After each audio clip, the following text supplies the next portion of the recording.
Broadcasting House in London. We're here for the latest instalment of the Revolution series on Radio 4's The Media Show. In these revolutionary versions of the show, we pick a sector in the media and find out how it's being turned upside down by technology and politics. Today we're looking at radio. Let me introduce you to our guests. Scott Taunton is CEO of the Wireless Group, owner of 30 national and local radio stations, including TalkSport and Virgin Radio. Helen Zaltzman has won too many awards to mention for her podcasts Answer Me This and The Allusionist. Helen Thorne is co-host of another chart topper, the parenting podcast Scummy Mummies, and to give us some expert insight is Jill Hind from Enders Analysis. Ladies and gentlemen, please welcome our panel.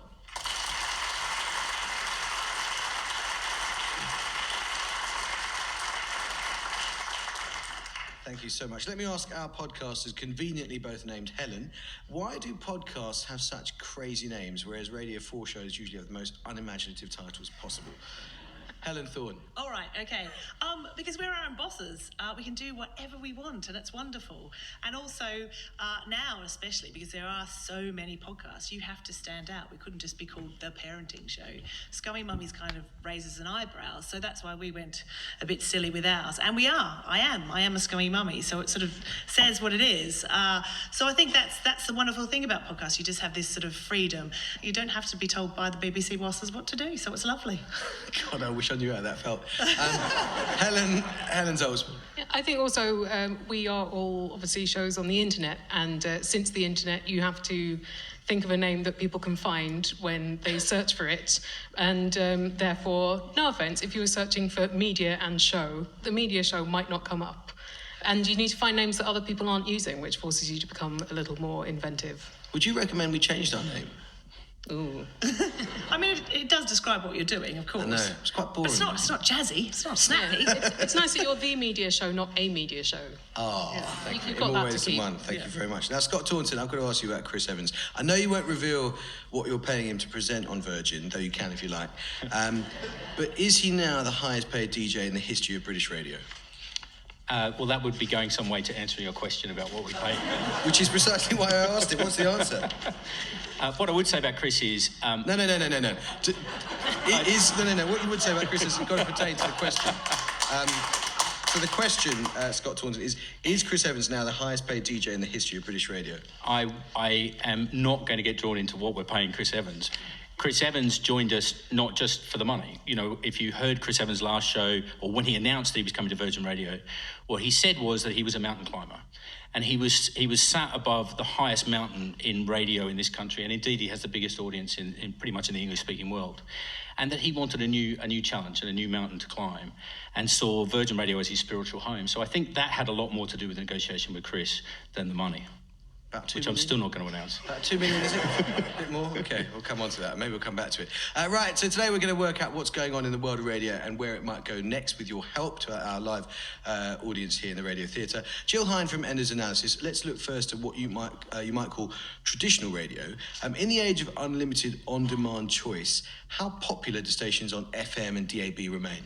They remain incredibly popular. I mean, we just talked about Chris Evans and his current Radio 2 breakfast show. That's got about 9 million listeners. But live radio, traditional live radio, has about 46 million listeners every week. So that's nearly 90% of the UK listen to the radio. So it remains incredibly large. And are there some age groups and demographics, Jill, that aren't tuning into linear radio as much as they once did? As much as they once did, absolutely. So if you look at this, which is similar to TV, but actually radio has innovated against the sort of the competition of online much more than television has, actually. So what we have seen is that younger people are listening less to the radio, but they're still listening on average for 2 hours per day, which is quite a large amount. And that might go some way to explaining why the BBC is so keen for everyone in Britain to download their new BBC Sounds app. What do you think is the sort of strategic vision behind BBC Sounds? Does it make sense to you? It makes perfect sense to me. There is a lot of listening that's now online. About 10% of radio listening is done online. But BBC Sounds enables you for podcasts and for other types of music and speech radio. Actually, it's one place that consumers know where they can access great quality content from the BBC and hopefully from sort of the competitors as well in the future. So it makes perfect sense because should be drawing the younger people back to the medium of audio. Scott Taunton of the Wireless Group, you're owned now by News UK since 2016. What's the mission that Rebecca Brooks and Rupert Murdoch have set you? What News Corp are looking to do is to extend into complementary media that can help grow ultimately the profits of the business, extend to new audiences, and radio, although within News Corp we don't currently own outside of the wireless group any other radio assets. It was seen, for the very reason that we're all here today, for instance, as a growth medium. Audiences are growing, whether that's on traditional radio or in podcasting and other forms, and advertisers are understanding, the benefit of using that medium to get their commercial messages across. So, wireless is tasked on its own in growing its own audiences. Clearly, we're looking to build the revenue and profits of that business. But also there's an opportunity for us to work in a complementary way with other parts of our business. So whether that's the Times or the Sun, in much the same way that the BBC would cross-promote across the various platforms that it has. Okay, and you, I mentioned Chris Evans. You've also grabbed some overseas test matches for TalkSport. You've moved into new studios next to the Shard in London Bridge. Rupert Murdoch shook up the world of newspapers the best part of 50-odd years ago. He did the same with TV around 30 years ago, with a sort of similar tactic of shock and awe, providing more competition, taking on the establishment. Is he basically looking to do the same now with radio? I mean, you say shock and awe and competition. What we look to is choice. And with the cricket, for instance, so TalkSport just had the exclusive rights to the England tour of Sri Lanka. And that was seen as disruptive in the sense that for about 15 years or so, Test Match Special have had those rights pretty much to themselves. But, why shouldn't another player be able to come in and bring a slight nuance to the output to give choice to advertisers and to listeners? So whether it's sports rights, whether it's talent, whether we're talking about Chris Evans on Virgin, or the sports rights across TalkSport, what we're looking to do really is give listeners an additional choice. And that also then opens up the world of advertising for those brands who otherwise wouldn't be able to associate themselves with Test cricket. Got lots of people that want to contribute. Maybe over there, yeah. I don't think it's bad, but the speaker said it created choice, but it wasn't choice because it was exclusive rights for TalkSport, and BBC Test Match Special went off air in order to allow TalkSport to cover. I don't want to listen to adverts. I want to listen to Test Match Special and Jonathan Agnew, except you have competition, but I don't see why competition should outprice the BBC to provide a service where we are inundated with branding messages. Well, what I'd say is, first of all, had you given our commentary an opportunity, you'd have realised we didn't have adverts. Actually, one of the things that we did do, so as not to alienate the Test Match Special audience, was to make sure in all parts of play it was commercial-free.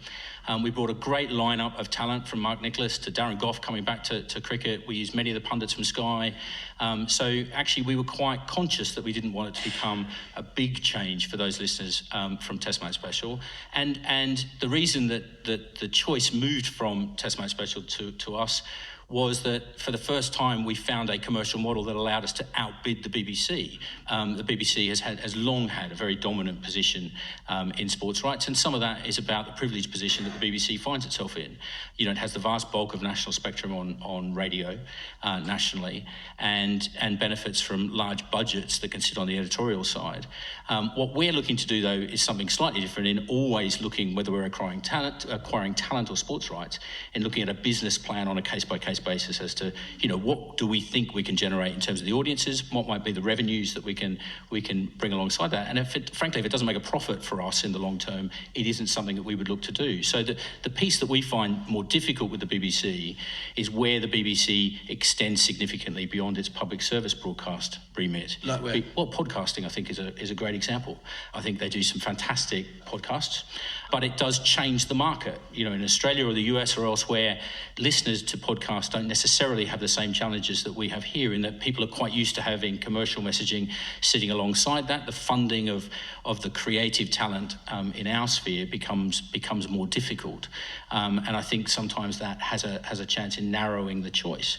If you look, for instance, again at sports rights, whether we're broadcasting a Premier League game or 5 Live is broadcasting that Premier League game, the experience is pretty similar. We're not behind a paywall; it's free to listen to, and we would often ask the question, is the BBC thinking long and hard about all of the use of the very privileged position in having that revenue available to them when they look at those rights, as opposed to looking at things that the commercial sector may not be able to do? Would it be good for the commercial sector, in your view, if the BBC stopped doing podcasts altogether?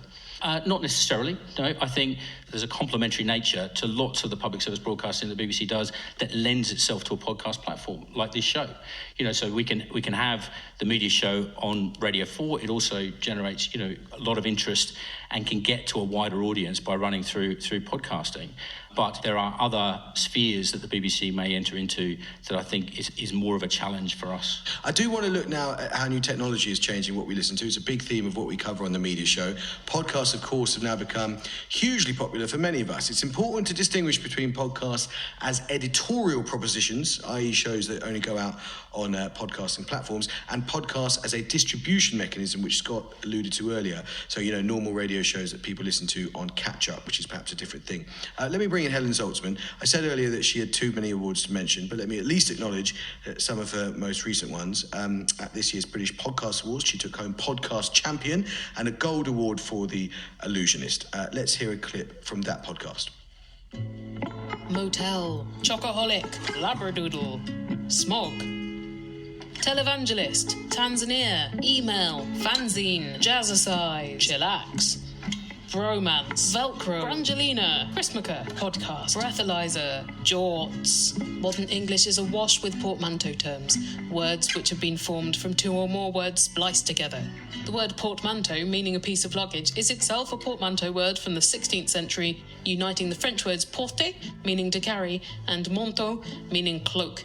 Helen, why are you squirming on hearing yourself? That's my usual reaction, but also that is a strange clip to choose. It's a great clip to just choose. saying words like jorts. That's a great clip. That was from an episode a few years ago when you looked at portmanteaus in the English language. A lot of production goes into The Illusionist. What's it all about? Well, it's essentially an entertainment show that is factual and centred around language, predominantly the English language. And so it's really to cheer people up on their commutes and so on and quell people's anxiety, but to give them some information they can repeat to other people in a small talk situation if they need. And people do listen to it in an educational context as well. But it is just meant to be fun and informational. And it's got high production values. Let's talk about the resourcing of it. How many hours do you spend on each show? Oh, God. I mean, it's my full-time job, but I also have another part-time job making my other show. So it's kind of distressing to think about. It's a lot of long days because it's also a team of one. I do everything on that show, from conceiving the ideas to recording them to finding an interesting way to present them, writing it, then putting it up online and doing all of that. So all of the technical stuff, all of the creative stuff I do. And you do a lot of travelling as well. You've been to Argentina not long ago. How much does it cost to put on the show as well, other than your time? Well, the time is the biggest expense. Usually the interviewees give their time to me for free, and often I can do interviews over the phone or online. But one's time is an enormous expense. So when people say podcasts are inexpensive to produce, that's true in terms of investment in equipment. Doesn't have to be that much. But people's time is underestimated, and it's a democratic medium of sorts in that it allowed people like me to make shows when we weren't being put on radio, but a lot of people can't afford to spend the time to do that. And take us back to when you first started out in podcasting. Why did you decide to go it alone as opposed to trying, for instance, get a show on Radio 4? Oh, well, because the radio had resisted giving me any kind of show, and that is why I chose to make my own. And we thought it'll be a calling card for radio. And it's Answer Me This when we started that 12 years ago. And it got quite a lot of audience fairly quickly, and we went to radio stations, and the thing they would always say is, we like you, we just don't know what to do with you. And we would point out that what we were doing online is talking, which is transferable to radio, but it was as if that was not a mental leap that most radio stations could make. A few of them did, but most did not. And Helen Thorne, what's your podcast all about? So it's called the Scummy Mummies Podcast, and we've been going for 5.5 years. It's a funny and frank and honest account of what it's like to be a modern parent. And so myself and fellow comedian Ellie Gibson interview comedians, parenting experts, and just people we like, basically, about their experiences of parenthood and family life. And since doing it for the last 5 years, it's sort of actually gone away from parenthood, and we just get on people we like because our audience have grown, we've grown as mothers, our kids aren't little anymore, and frankly we don't want to talk about nappies and breastfeeding anymore. So Welcome to my world. Exactly, but we've been very, very nerdy, and every 2 weeks, Tuesday morning, we have released the podcast without fail, and it's been fantastic, and we've had listeners who've grown with us, new ones every day, so it's been really rewarding. It's got a very unique sound. Let's have a listen to Helen. Apologies in advance, audience. Yeah, this is even for Radio 4. This is pretty racy. This is Helen Thorne and Ellie Gibson in action. Now, Jimmy, can you remember the first time we met? Is it the Selfish Mothers event? No. Let's put. Hold on. I'll give you a clue. None of us were wearing many clothes. In fact, two of us weren't wearing any clothes. Oh, yeah. Yes, that was the first time. How could I even forget that? And you guys made me laugh so much. Aw. You made me laugh. You made me feel comfortable being naked around you. Yes, we should explain. It sounds like we were at a sex party. We were not at a sex party. Helen, you were also squirming. Yeah, so that was a recent podcast episode with a wonderful woman called Kemi Telford, and we had met her at a thing called the Warrior Woman Project, where we were all encouraged to be as naked as we liked for body positivity. Read that what you will. So we got her on the podcast, but that's what we like. We can just choose the guests we like and feel comfortable with them as well. And tell us about the production method, because you do it in a slightly different way. Where do you do it? What sort of technology do you need to do it? So from the very beginning, we've recorded at home in the lounge at Ellie's house, just with a very small mic and hooked up to a laptop. And it has stayed that way through the whole thing. We have kept the same mic, even though mics have probably got better. But there's something about having that kind of atmosphere. And we invite guests to our homes, and they come over, and we usually have a glass of wine with them. We record it at night because it's when the kids are asleep. All our listeners write to us as saying, oh, look, it's like hanging out with friends. And the majority of our listeners, maybe about 70%, are mums, and they listen to it at night, in the middle of the night, and a lot of them can't get out. And so to have a podcast which feels like hanging out with you, basically your boozy mates, and saying, look, you're doing fine, everything is normal, you're going to be okay, which for a long time, when you heard discussions of parenthood on places like the BBC, it's like, this is what you should be doing, and about rules and about sleep routines, and we were just telling it how it is, basically. Jill Hine from Enders Analysis, there's a huge amount of attention that's been given to podcasts recently, not least because of the launch of BBC Sounds. Is podcasting actually as popular as people who listen to podcasts might think it is? At this point in time, no. But in the same way that there's a huge amount of press all the time about Netflix, anyone would think the only television actually is Netflix today. It's still absolutely small. So podcasting has a huge amount of hype, and we've heard actually the stuff that you can do on podcasts is very, very innovative and sort of audio that you wouldn't expect to hear on BBC. So it's providing a great sort of pathway for talent. Overall, if you look at sort of the whole of radio listening and put podcasts on top, then podcast is only about, and actually sort of streaming services as well, podcast is only about 3% of listening. Having said which, in terms of speech in terms of radio's about 85% music.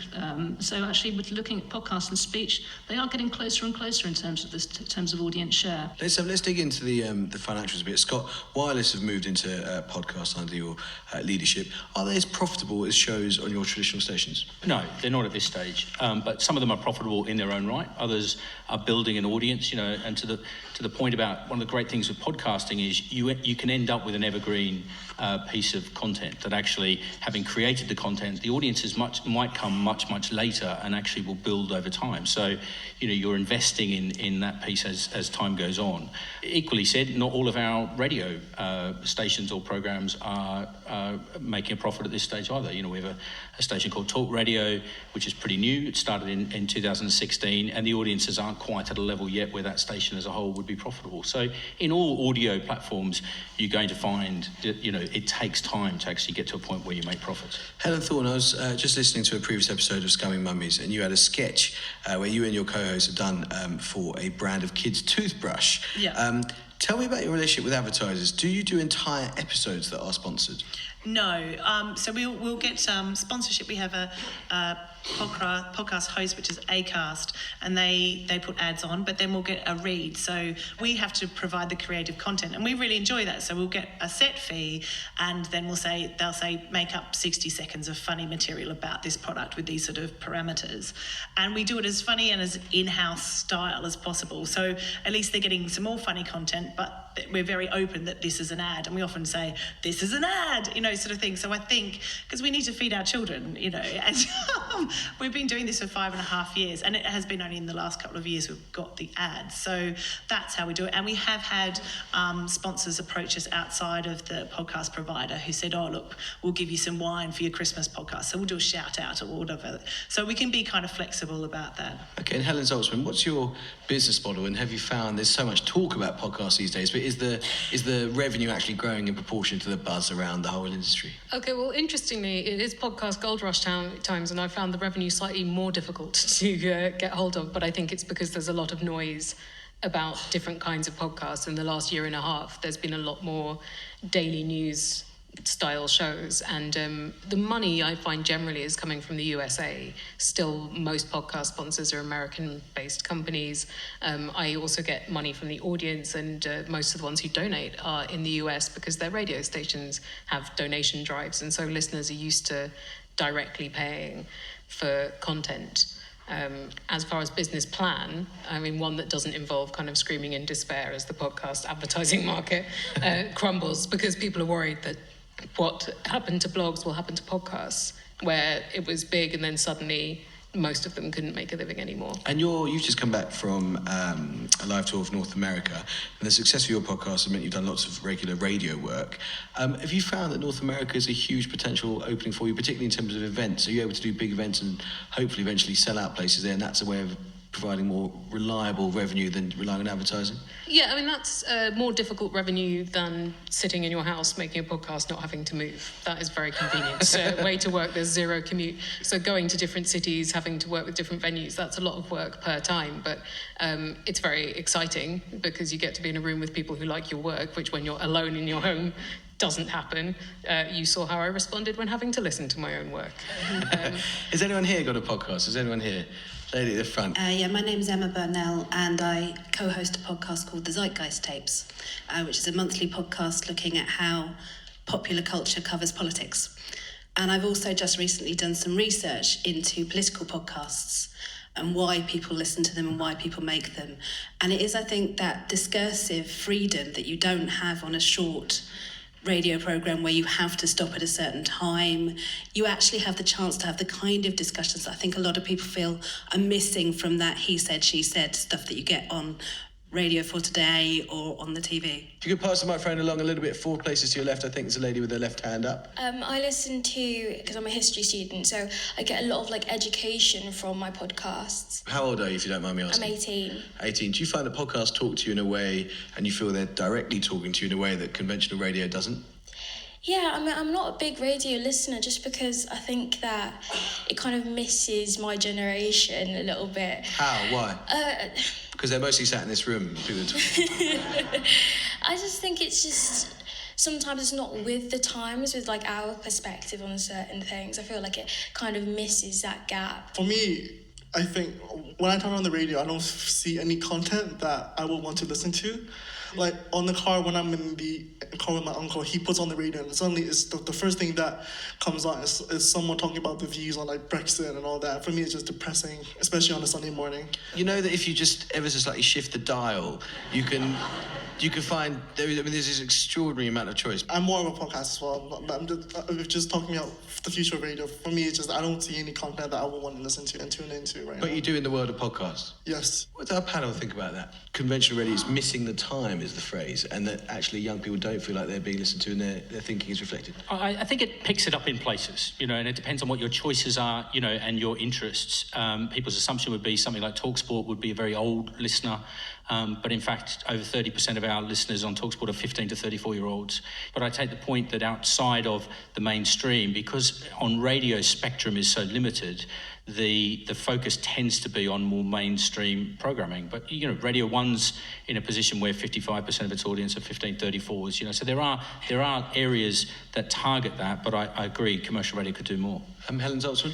When we started making Answer Me This, we really wanted to make a show that we would have enjoyed listening to when we were, say, 14, and it wasn't aimed at us. We were very conscious of when we were being condescended to, and I think people still are. And if we had tried to make a show deliberately aimed at 14-year-olds, it would have been very embarrassing. So it would have been like, what up, youth?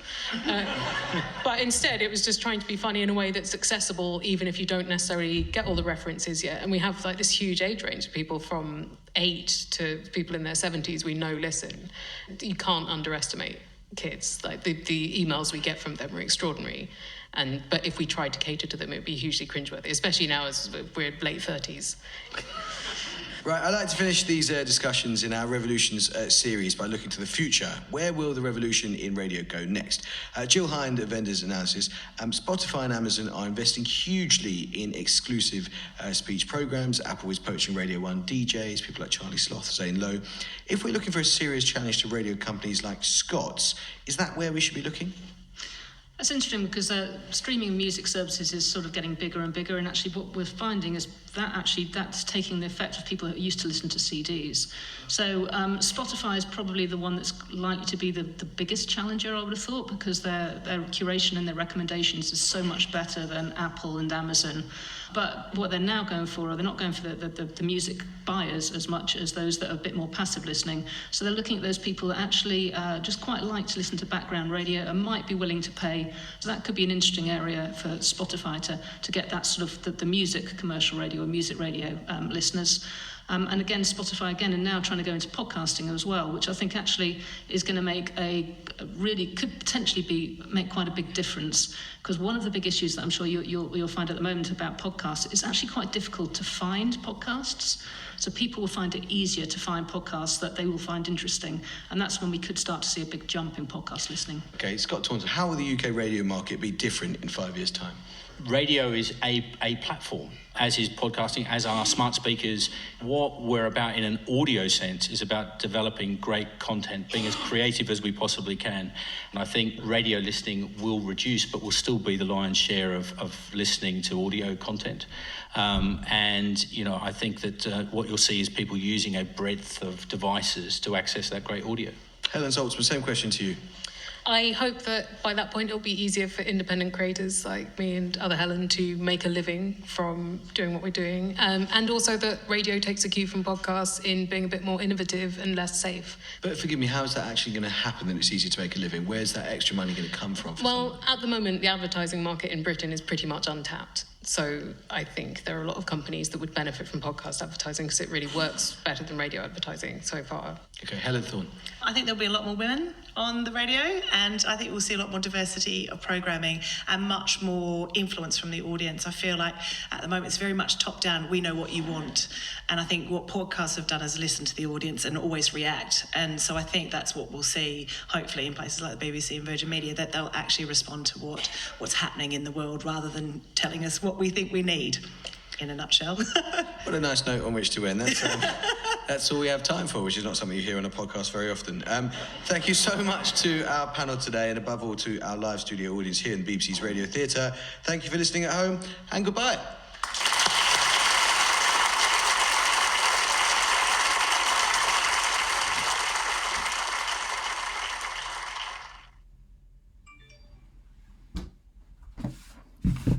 Hello. Rest assured there will be not a single mention of the B word on today's show. Yes, the media show